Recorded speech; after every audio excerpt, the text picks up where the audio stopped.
Hi, it's Eric Sorensen. So imagine the following scenario. You're at the dock, the wind is holding the boat against the dock, wind and the current maybe, and you've got a big expensive boat on your bow and another one even bigger and more expensive on your stern.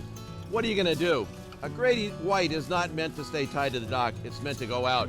So if you have no bow thruster or your joystick, if you have joystick control and there's something wrong with that, how do you get away from the dock safely? Well, you use spring lines. It's a tried and true method. People have been doing it for years in single engine boats without bow thrusters. So let's talk about and demonstrate how to get your boat safely away from the dock with an onsetting wind and current using just spring lines. So the first way we're going to do it is spring the bow out using a stern spring line. So we've tied the line to the piling here. We got a couple of turns around the piling and we've secured the line to the cleat. We're going to back down on the outboard engine and we're going to pivot on this piling. So let's demonstrate. Put it into gear and take it right out again. We ease our way back very gently. When that line comes tight, then I leave it in gear.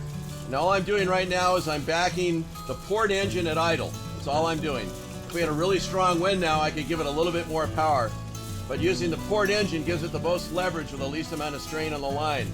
Once the bow is well clear, I take it out of gear and I tell the line handler to cast off. The line handler takes the turns off the piling, throws the line so that it's completely inside the boat so it won't foul the propellers. And I go ahead on the port engine to get the stern away from the dock, just far enough. And I back down and I back her right out. So I'm doing this fast enough to get the pivot point well away from the dock. Pivot point on this boat is right about where I'm standing. So that way I'll be clear as I pass any boats that were tied up astern of me here. And then I back out.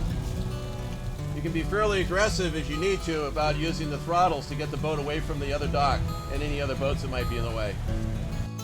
Okay, now we'll demonstrate using the bow spring line to spring the stern out.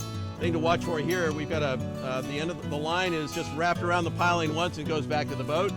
We're going to pivot on that piling up there. We've got the length of the line secured so the boat will be properly positioned to pivot on that piling, but without hitting the dock, without the bow hitting the dock or the anchor hitting the dock with the stern out. So let's see how this is done.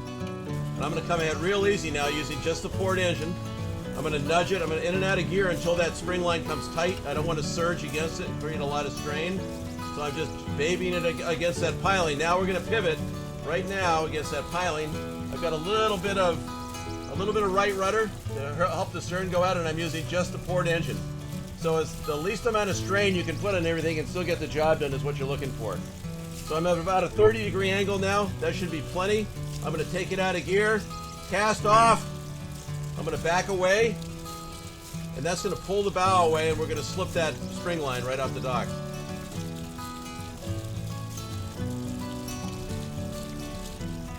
I've got plenty of angle now, so if I had a big boat behind me, I'd have plenty of room to clear them. Use plenty of power here, and back right out.